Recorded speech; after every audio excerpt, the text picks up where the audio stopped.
Next topic अपना ਉਹਦਾ नाम है torque acting on dipole inside uniform electric field. देखो मैं की कीता कि यूनिफॉर्म इलैक्ट्रिक फील्ड ड्रॉ कर लिया। यूनिफॉर्म इलैक्ट्रिक फील्ड कदों ਹੁੰਦਾ ਜਦੋਂ ਜਿਹੜੀਆਂ ਇਲੈਕਟ੍ਰਿਕ ਲਾਈਨਸ ਆਫ ਫੋਰਸ ਇੱਕ ਦੂਜੇ ਦੇ ਪੈਰਲਲ ਹੋਣ ਤੇ ਇਕੁਅਲ ਡਿਸਟੈਂਸ ਤੇ ਹੋਣ ਤਾਂ ਉਹ ਜਿਹੜੀਆਂ ਇਲੈਕਟ੍ਰਿਕ ਲਾਈਨਸ ਨੇ ਉਹ ਕਿਹੜਾ ਫੀਲਡ ਨੂੰ ਰਿਪਰੈਜ਼ੈਂਟ ਕਰਦੀਆਂ ਨੇ यूनिफॉर्म इलैक्ट्रिक फील्ड ਨੂੰ। ਤਾਂ ਮੈਂ ਸਿਲੈਕਟ ਕਰ ਲਿਆ ਵੀ A ਸਟਾਰ ਇੱਥੇ ਆਪਣੇ ਕੋਲੇ ਪੋਜ਼ਿਟਿਵ ਚਾਰਜ ਹੈ ਇੱਥੇ ਨੈਗੇਟਿਵ ਹੈ ਤਾਂ ਆਪਾਂ ਨੂੰ ਪਤਾ ਹੈ ਜਿਹੜਾ ਇਲੈਕਟ੍ਰਿਕ ਫੀਲਡ ਹੈ ਉਹ ਹਮੇਸ਼ਾ ਕਿੱਥੋਂ ਚੱਲਦਾ ਪੋਜ਼ਿਟਿਵ ਟੂ ਨੈਗੇਟਿਵ। ਇਹ ਡਰਾ ਨਹੀਂ ਕਰਨੀ ਹੈ ਬਸ ਸਭ ਦੇ ਧਿਆਨ 'ਚ ਰੱਖਣਾ ਵੀ ਹਮੇਸ਼ਾ electric lines of force positive to negative ਚੱਲਦੀਆਂ ਤਾਂ ਸਮਝਾਉਣ ਲਈ ਮੈंने ਡਰਾ ਕਰੀ ਹੈ। ਤਾਂ ਇੱਧਰ ਆਪਣੇ ਕੋਲੇ ਕਿਹੜਾ ਫੀਲਡ ਹੈ ਪੋਜ਼ਿਟਿਵ, ਇੱਧਰ ਕਿਹੜਾ ਨੈਗੇਟਿਵ ਫੀਲਡ ਹੈ। ਇਹ ਫੀਲਡ ਹੈ ਜਿਹੜਾ ਆਪਣਾ ਕੀ ਹੈ यूनिफॉर्म इलैक्ट्रिक फील्ड है। मैंने की करना है एक डायपोल रखना। सो डायपोल देखो ध्यान नाल मैंने दो चार्ज ड्रॉ करे पॉजिटिव ये नैगेटिव चार्ज है। हुण क्योंकि यह इलैक्ट्रिक फील्ड चलता है पॉजिटिव टू नैगेटिव तो जिहड़ा यह पॉजिटिव चार्ज है पॉजिटिव चार्ज नूं इधरला नैगेटिव प्लेट जिहड़ी ड्रॉ कीती सी ओह की करूगी अट्रैक्ट करू जिहदे करके फील्ड होऊ इस डायरैक्शन च। जिहड़ा इधर अपने कोले पॉजिटिव चार्ज है उस नैगेटिव नूं की करूगा अट्रैक्ट करू तो ये फोर्स लगूगी ये इस डायरैक्शन। सिमिलरली आप कह भी सकते हैं भी इधर नैगेटिव प्लेट है नैगेटिव प्लेट उस नैगेटिव चार्ज नूं रिपैल करूगी ये पॉजिटिव प्लेट उस पॉजिटिव चार्ज नूं रिपैल करूगी तो इलैक्ट्रिक फील्ड ये इस डायरैक्शन च लगू ये इस डायरैक्शन च लगू तो मतलब फोर्स ये इधर लग रही है इधर लग रही है। मैं लेट कर लिया जो डायपोल रखा एट एन एंगल थीटा रखा with the direction of electric field. Electric field नाल डायपोल दी जिहड़ा एंगल आ कितना बन रहा है थीटा। ये चीज़ नूं ध्यान च रखना। सो जिहड़ा डायपोल आ उम्मीद इहदा डिस्टेंस कितना 2a ही है। हाउ 2a ये मिड पॉइंट O ये अपने को जी डायग्राम आ वो कंप्लीट है। हुण डायग्राम के अंदर आपां ने जिहड़ियां चीज़ां मैंशन करनियां तो इधर नूं लग रही है एक फोर्स लग रही है इधर नूं। दोनों फोर्स का फार्मूला होगा सेम QE। इधर भी फार्मूला फोर्स का सेम ही हो QE। ये कित्थों आया क्योंकि दोनों का मैग्नीट्यूड क्यू है। ये कित्थों आया फार्मूला तो ध्यान देना अपने को फार्मूला सी इलैक्ट्रिक फील्ड इंटेंसिटी का फोर्स पर यूनिट चार्ज। जिहड़ा चार्ज है क्यू ते ही फोर्स लग रही है इस फील्ड करके E करके फोर्स पर यूनिट चार्ज। जो मैं F का फार्मूला ड्राइव करूँगा तो की आऊगा Q इंटू E। क्यू इधर आके मल्टीप्लाई हो जाए तो फोर्स जी इस डायरैक्शन लग रही है वो भी Q इंटू E जी इस डायरैक्शन लग रही है वो भी Q इंटू E क्योंकि आप जी फोर्स देखनी है वो स्केलर क्वांटिटी च देखनी है तो आप जो नैगेटिव पॉजिटिव चार्ज है मैं मैग्नीट्यूड ही देखना सर चार्ज का क्यू है तो ये फार्मूले अपने को आ गए। मैं की किया इतों एक परपेंडिकुलर ड्रॉ किया इस पॉइंट का नाम रख लिया A ਇਹਦਾ नाम रख लिया B ਇਹਦਾ नाम रख लिया N तो अपने को एक ट्रायंगल बन गई ABN जिहदे च एंगल है थीटा। सो डायग्राम अपने को कंप्लीट है।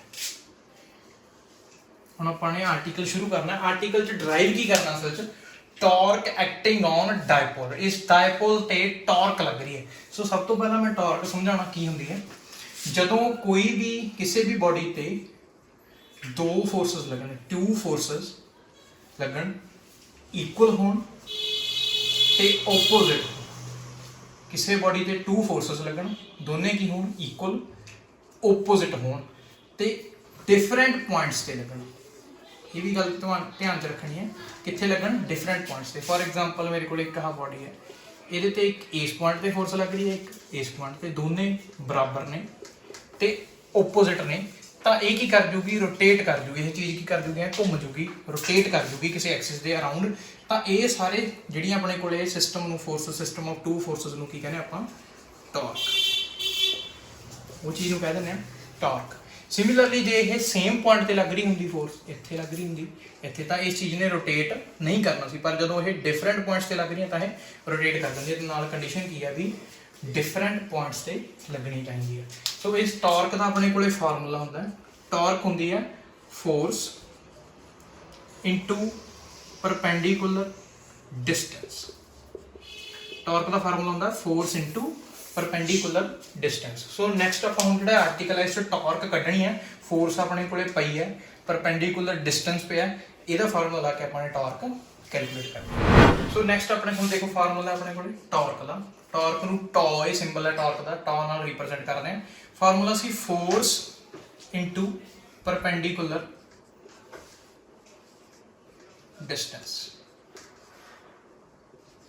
ठीक है फोर्स की अपने को Q into E perpendicular distance है। हुण देखो ये परपेंडिकुलर डिस्टेंस काहदे विचकार होना चाहिए? फोर्सेस दे। एक फोर्स आ सी अपने कोले आ बड़ी, एक फोर्स ये है, इहनूं मैं बाहर ड्रॉ करदा डायग्राम, देखो ध्यान नाल। एक फोर्स इत्थे लग रही है, एक फोर्स इत्थे लग रही है F।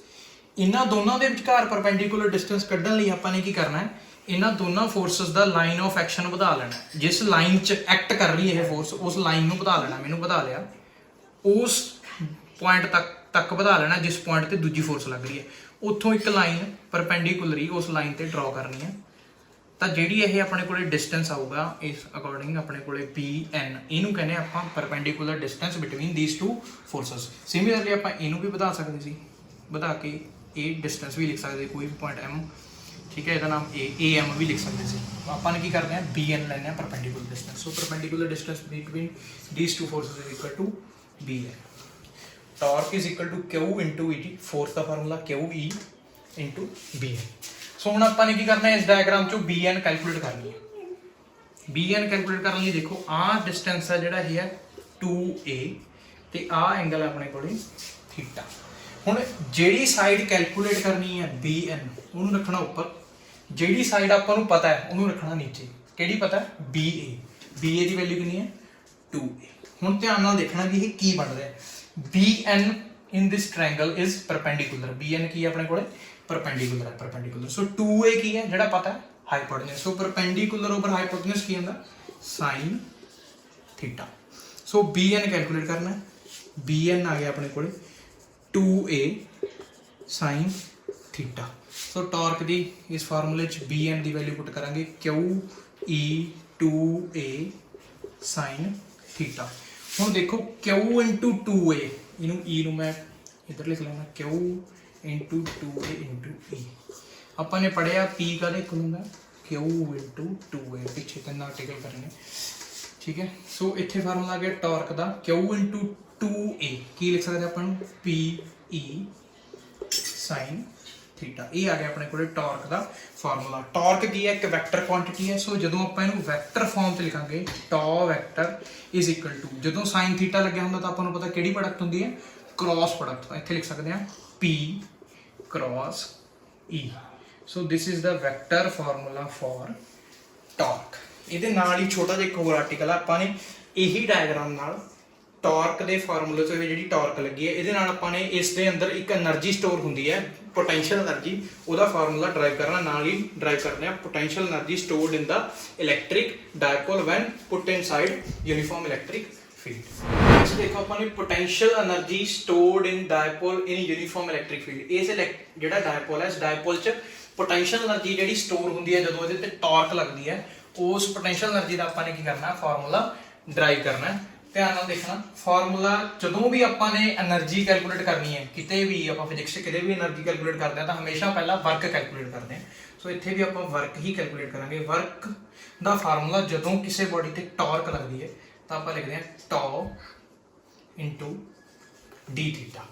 हमेशा ही करना आपने जो वर्क कैलकुलेट करना है किसी बॉडी से टॉर्क लगती है तो लिखते हैं आप टॉ इंटू डी थीटा। जिवें आप वर्क का फार्मूला वैसे लिखते हैं फोर्स इंटू डिसप्लेसमेंट।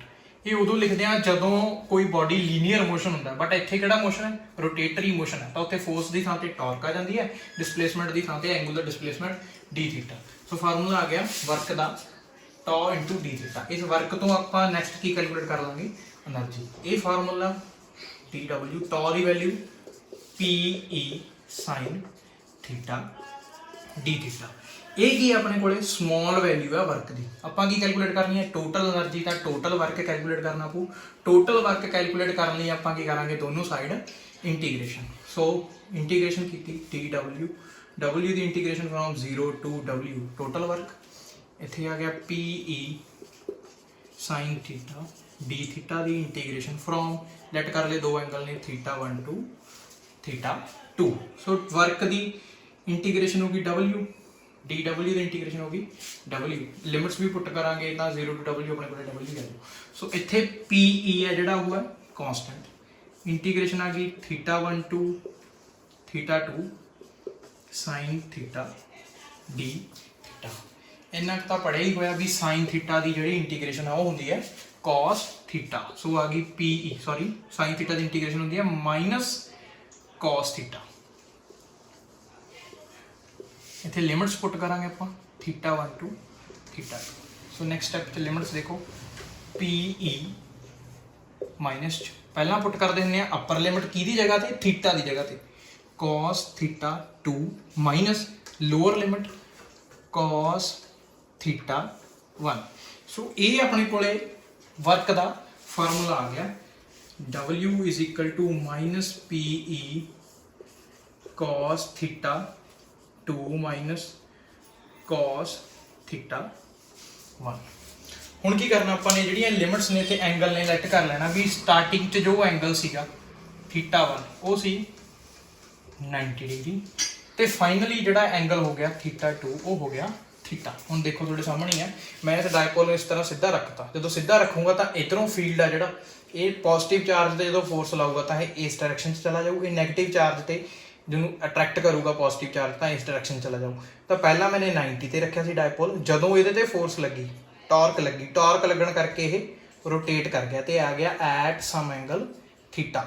ਸੋ ਕਿੱਥੋਂ ਰੋਟੇਟ ਹੋਇਆ θ2 sorry 90 to theta. So limits हो गया θ1 कितना 90 θ2 हो गया थीटा। इतने पुट कर दें अपन W is equal to minus PE cos θ2 ਨੂੰ पुट करना है cos θ1 ਨੂੰ पुट करना है 90 cos 90 ਦੀ वैल्यू ਹੁੰਦੀ ਹੈ 0। सो ये हो गया 0।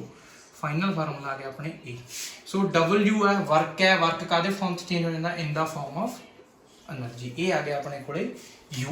हुण सिमिलरली देखो ਜਿਹੜਾ ਇਹ ਫਾਰਮੂਲਾ ਆਇਆ U ਇਹ ਆਪਣੇ ਕੋਲੇ ਕੀ ਹੈ ਸਕੇਲਰ ਫਾਰਮ 'ਚ ਹੈ। ਜੇ ਇਹਨੂੰ ਆਪਾਂ ਵੈਕਟਰ ਫਾਰਮ 'ਚ ਲਿਖਣਾ એનર્ਜੀ ਹੁੰਦੀ ਤਾਂ ਸਕੇਲਰ ਹੈ ਬਟ ਇਧਰੋਂ ਆਪਾਂ ਵੈਕਟਰ ਫਾਰਮ 'ਚ ਲਿਖ ਸਕਦੇ ਹਾਂ। cos θ ਕਿਹੜੀ ਵੈਕਟਰ ਫਾਰਮ 'ਚ ਆਉਂਦਾ ਹੁੰਦਾ ਆਪਣੇ ਕੋਲੇ ਜਦੋਂ ਆਪਾਂ ਡਾਟ ਪ੍ਰੋਡਕਟ ਕਰਦੇ ਹਾਂ। ਸੋ U ਆ ਗਿਆ ਆਪਣੇ ਕੋਲੇ minus P vector dot E vector. So this is the formula for potential energy stored inside a dipole when put in a uniform electric field। ਇਹ ਆਪਣਾ ਕੋਲੇ ਜਿਹੜਾ ਇਲੈਕਟ੍ਰਿਕ ਡਾਇਪੋਲ ਨੂੰ ਜਦੋਂ ਇਲੈਕਟ੍ਰਿਕ ਫੀਲਡ 'ਚ ਰੱਖਦੇ ਆ ਉਹਦੇ ਦੋ ਫਾਰਮੂਲੇ ਡਰਾਈਵ ਕਰਨੇ ਸੀ ਇੱਕ ਟਾਰਕ ਦਾ ਇੱਕ ਪੋਟੈਂਸ਼ੀਅਲ એનર્ਜੀ ਦਾ ਕੰਪਲੀਟ ਆ। ਤੇ ਇਹਦੇ ਨਾਲ ਆਪਣੇ ਕੋਲੇ ਡਾਇਪੋਲ ਦਾ ਕਨਸੈਪਟ ਆ ਜਿਹੜਾ ਉਹ ਕੰਪਲੀਟ।